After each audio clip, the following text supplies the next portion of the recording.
இறையேசுவில் அன்பானவர்களே,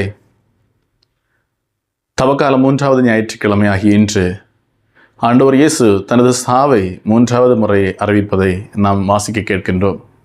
சீடர்களோடு ஆண்டவர் அறிவிக்கிறார், இதோ நாம் எருசலேமுக்குள் நுழைய இருக்கிறோம், தலைமை குருக்கள் என்னை பிரயணத்தோடு ஒப்படைத்து கொல்ல இருக்கிறார்கள் என்று அறிவிக்கின்ற போது ஆண்டவர் இயேசு கிறிஸ்துவனுடைய மனநிலை என்னவாக இருந்திருக்கும்? சீடர்களுடைய மனநிலை என்னவாக இருந்திருக்கும்? இன்றைய நாள் வாசகத்தை வாசிக்கிற போது சீடருடைய மனநிலையில் இயேசு கிறிஸ்து அங்கு எருசலேமுக்குள் நுழைய போகிறார், எருசலேமில் நுழைந்து ஆட்சி உரிமையை சொந்தமாக்கப் போகிறார் என்ற ஒரு கனவு அவர்கள் மனதுக்குள் இருந்ததோ என்று இன்றைய நாள் வாசிக்கிற போது நாம் புரிந்து கொள்கிறோம். அப்படி நமக்கு தோன்றுகிறது. ஏனெனில் செபதேயுனுடைய மனைவி தனது 2 பிள்ளைகளையும் இயேசுவிடம் கொண்டு வந்து, நீர் ஆட்சி உரிமையில் இருக்கிற போது ஒருவனை வலப்புறமும் ஒருவனை இடப்புறமும் அமர்த்தும் என்று வேண்டுகோள் விடுப்பதை காண்கிறோம். அப்போது அவர்களுடைய மனதில் எல்லாம் நிலைத்திருந்த காரியம் என்பது, இயேசு எருசலேமுக்குள் நுழைந்து எருசலேமில் தனது ஆட்சியை நிறுவப் போகிறார், தாவீதின் குமாரனாகிய அவர் தாவீதின் அரசை திரும்ப சொந்தமாக்கப் போகிறார் என்று மனதுக்குள்ளே நினைத்து கொண்டிருந்ததை காண்கிறோம். ஆனால் இயேசுவினுடைய மனநிலை என்ன? இதோ நான் வந்திருப்பது ஒரு திருமுழுக்கு முங்குவதற்காக, ஒரு திருமுழுக்கு பெறுவதற்காக, ஒரு பானபாத்திரத்தை குடிப்பதற்காக, ஒரு கசப்பை அனுபவிப்பதற்காக வந்திருக்கிறேன். 2 பேருடைய மனநிலை இவ்வாறாக இருக்கிற போது இயேசுவினுடைய வார்த்தைகள் சீடர்களுக்கு தெளிவாக புரியவில்லை என்பது நமக்கு இதிலிருந்து புலப்படுகிறது. மீண்டும் அது மட்டுமல்ல, சீடர்களுடைய மனநிலை என்பது சுகத்தை நோக்கியது, சந்தோஷத்தை நோக்கியது, இவ்வுலகத்தை நோக்கியது என்பதையும் நம்மால் புரிந்து கொள்ள முடிகிறது. அப்படி இருக்கிற போது அன்பானவர்களே, நாம் இவ்வுலகத்தை பற்றி அதிகமாக சிந்திப்பதில், இவ்வுலக சுகங்களை பற்றி அதிகமாக யோசிப்பதில் தவறொன்றும் இல்லை என்றே சொல்ல முடியும். ஏனெனில் இது மனித இயல்பு என்று நம்மால் புரிந்து கொள்ள முடிகிறது. மேலும் இங்கு செபதேயுனுடைய மனைவி, அதாவது யாக்கோபினுடைய யோவானுடைய தாய் இயேசுவிடம் வந்து இவர்களை வலப்புறத்திலும் இடப்புறத்திலும் அமர்த்தும் என்று வேண்டுகோள் விடுக்கிறார். அதாவது ஒரு தாயினுடைய வேண்டுகோள். ஒரு தாயானவள் பிள்ளைகளை வளர்த்தி எடுக்கின்ற விதத்தை நாம் காண்கிறோம். இந்த தாய் விட்ட விதைகள் தான் இந்த பிள்ளைகளுக்குள் முளைத்திருக்கிறது. நமது சமூகத்திலும் நாம் தான் பிள்ளைகளை உருவாக்குகிறோம். ஒவ்வொரு அன்னையர்களும் பிள்ளைகளை வளர்த்தெடுத்து பெரியவர்களாக்குகிறீர்கள். இன்று நமது பிள்ளைகள் தவறாக பேசுகிறார்கள், கெட்ட நடத்தையில் இருக்கிறார்கள், சொன்னால் கேட்கவில்லை என்றெல்லாம் நீங்கள் சொல்கிறீர்கள் என்றால் நீங்கள் வளர்த்தின விதம்தான் அப்படி இருக்கிறது என்று இன்றைய வசனத்திலிருந்து நம்மால் புரிந்து கொள்ள முடியும். அப்போது இன்று செபதேயுனுடைய மனைவி 2 பிள்ளைகளையும் கொண்டு வந்து அவருடைய அதிகாரத்திற்காக வேண்டுகோள் விடுக்கிற போது அன்பானவர்களே, அந்த தாய் இந்த உலகத்தில் அதிகாரங்களை சொந்தமாக்க வேண்டும் என்று பிள்ளைகளுக்கு கற்றுக் கொடுத்திருக்கிறாள் என்பதை புரிகிறது. அதற்காக பிள்ளைகளுக்காக வேண்டுகோள் விடுக்கிறாள். நாமும் நமது பிள்ளைகளை எப்படி வளர்த்துகிறோம்? அதிகாரத்திற்காக வளர்த்துகிறோமா? இவ்வுலகத்திற்காக வளர்த்துகிறோமா? பெரும்பாலும் இன்று உலகத்தில் பிள்ளைகளை ஈன்றெடுக்கிற போதே பிள்ளை என்னவாக வேண்டும் என்று திட்டமிடுகிறவர்கள். பலர் உத்தம கிறிஸ்தவர்களாக இருந்தால் கூட குழந்தை பிறந்தவுடனேயே அதனுடைய நாளையும் நேரத்தையும் குறித்து வைத்துவிட்டு ஜாதகம் பார்க்க செல்கிறவர்கள் உண்டு. இது எப்படிப்பட்ட குழந்தையாக இருக்கும்? இது வீட்டிற்கு நன்மைகள் கொண்டு வருமா? அப்பாவினுடைய நிலைமை என்ன? இது மாமனாருடைய நிலைமை என்ன? அம்மாவினுடைய நிலைமை என்ன?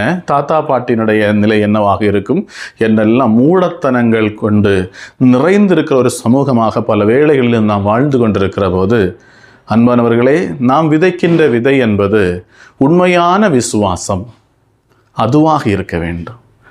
நாம் விதைக்கிறது உண்மை விசுவாசம் இல்லை என்றால், இத்தகைய போலியானதை முதல்லையே நாம் விதைக்கிறோம் என்றால், தவறுகளுக்கு மேல் தவறுகளுக்குத்தான் பிள்ளைகள் வளரும்போது செல்வார்கள் என்பதில் சிறிதளவும் சந்தேகமில்லை.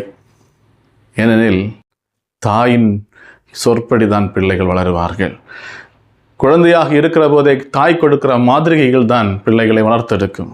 இன்று பல இடங்களில் நாம் பிள்ளைகள் ஓட்டிசம் பாதிக்கப்பட்டவர்களாக, ஹைப்பர் ஆக்டிவிட்டி உடையவர்களாக அல்லது டிப்ரெஷன் உள்ளவர்களாக பல இடங்களிலும் பல மருத்துவமனைகளிலிருந்து குழந்தைகள் மருத்துவர்கள் பேசுகிற போது அவர்கள் தெரிவிக்கின்ற கருத்து என்பது பிள்ளைகளை வளர்ப்பதில் பெற்றோர் அதிகம் கவனம் செலுத்தவில்லை.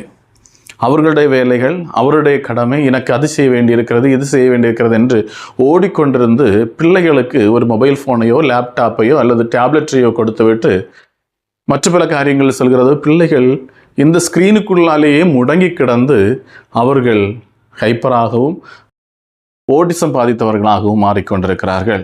சமூகத்தோடு தொடர்பு இல்லாதவர்களாக, பிறரை அன்பு செய்ய தெரியாதவர்களாக, தன்னலமற்றும் உடையவர்களாக மாறிக்கொண்டிருக்கிறார்கள். அந்த தன்னலத்தை, அந்த சுயநலத்தை அழிக்க வேண்டும் என்று இன்று இயேசு கற்றுத்தருகிறார். மத்தேயு நற்செய்தி 20ஆம் அதிகாரம் 27, 28 இறைவார்த்தைகளில் ஆண்டவர் தெளிவாக சொல்லுகிறார், நான் தொண்டு ஏற்பதற்கு அல்ல, மாறாக தொண்டு ஆற்றுவதற்காக வந்திருக்கிறேன். பணிவிடை ஏற்பதற்கல்ல, பணிவிடை ஆற்றுவதற்காக வந்திருக்கிறேன். அன்பானவர்களே, இயேசு தருகின்ற மாதிரி என்பது நாம் பிறருக்காக வாழ வேண்டும் என்பதுதான், தன்னையே கொடுக்க வேண்டும் என்பதுதான். பெற்றோர்கள் பிள்ளைகளை அன்பு செய்கிறீர்கள், பிள்ளைகளுக்காக உங்களை கொடுங்கள், உங்களது நேரத்தை. எனக்கு சம்பாதிப்பதற்கே நேரம் போதவில்லை, எனது வேலைகளை செய்வதற்கே நேரம் போதவில்லை என்று பணத்திற்கு பின்னால் ஓடி ஓடி பிள்ளைகளை கவனிக்காமல், பிள்ளைகளை மொபைல் ஃபோனுக்கும் லேப்டாப்புக்கும் எல்லாம் விட்டு கொடுத்து கொண்டு நாம் வாழ்கிற போது பிள்ளைகளுக்கு நாம் கொடுக்க வேண்டிய அன்பு, அரவணைப்பு, அவர்களுக்கு கொடுக்க வேண்டிய கருதல், காதல் ஒன்றுமே கிடைக்காமல் பிள்ளைகள் வளர்கிற போது நிச்சயமாக எதிர்காலம் என்பது பிள்ளைகளுக்கும் இந்த அன்பற்ற நிலை, தனது கடமைகள், தனது வேலை தான் செய்ய வேண்டியது என்று ஓடிக்கொண்டிருப்பார்கள். ஆகையால் அன்பர்களே, இன்றைய நாள் நற்செய்தி, ஒரு தாய் தனது பிள்ளைகளுக்காக வேண்டுகோள் விடுக்கிற போது நாம் எனது பிள்ளைகளுக்காக கொடுக்க வேண்டியது என்ன? என் இயேசுவை நான் கொடுக்க வேண்டும், எனது விசுவாசத்தை நான் கொடுக்க வேண்டும், எனது அன்பை நான் கொடுக்க வேண்டும். அந்த அன்பும், அந்த அரவணைப்பும், அந்த விசுவாசமும் அவர்களை நல்ல தலைவர்களாக, தங்களை பிறருக்கு கொடுக்கிறவர்களாக மாற்றும், சுயநலமற்றவர்களாக மாற்றும். நான் உண்டு, என்னுடையது என்ற சிந்தனைகளிலிருந்து மாறுகின்ற பொதுநலம் உடையவர்களாக, தொண்டாற்றுகின்றவர்களாக வளர்வார்கள். இன்றைய தவ காலத்தில் அன்பானவர்களே, ஒரு புதிய மாற்றம் நம்மகத்தை நாம் உருவாக்கிக் கொள்வோம். நம்மால் முடிந்த அளவுக்கு நாம் பிறர் நலம் நாடுகின்றவர்களாக மாற வேண்டும். பவுலடியார் பிலிப்பியர்கள் திரும்ப 2ஆம் அதிகாரம் 6-7 இறைவசனங்களில் இயேசு கிறிஸ்துவை பற்றி சொன்னது இதுதான். அவர் தந்தை கடவுளோடு இணையாக இருக்க வேண்டியதை பொருட்டாக கருதாமல் நமக்காக இறங்கி வந்தார். அவர் தன்னை நமக்காக தந்தார்.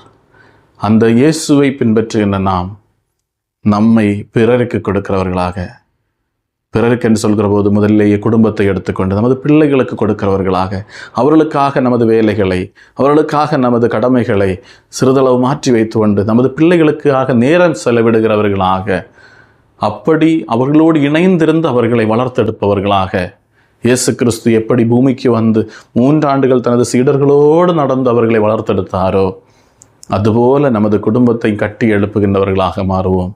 இறைவன் நம்மை ஆசீர்வதிப்பாராக.